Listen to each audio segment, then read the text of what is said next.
伝わるピエロに気を引かれる。彼は悲しそうな、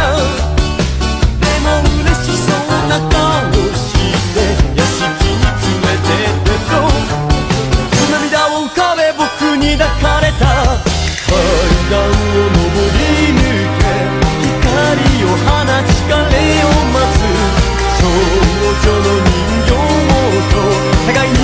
見つめ合う。綺麗な夜だから悲しい夜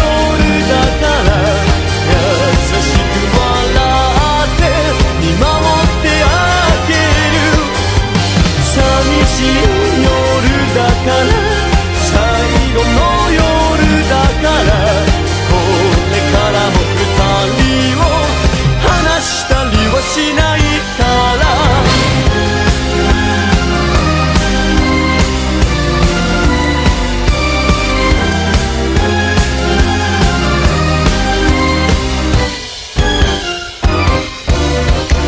月の光は彼らを踊る彼らを映し出す。壁に映る姿は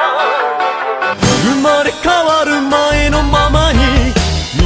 つめ合う二人は最後の夜とつぶやいてこの夜が明けるまで熱い思いで踊る。綺麗な夜だから悲しい夜だから泣かずに笑って見守ってあ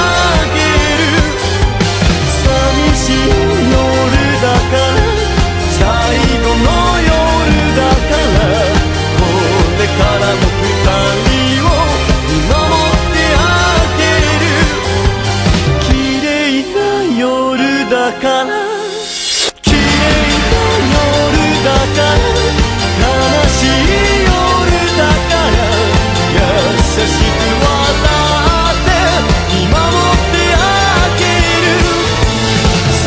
しい夜だから最後の夜だからこれからも二人を離したりはしないから忘れたりはしないから二人を忘れはしない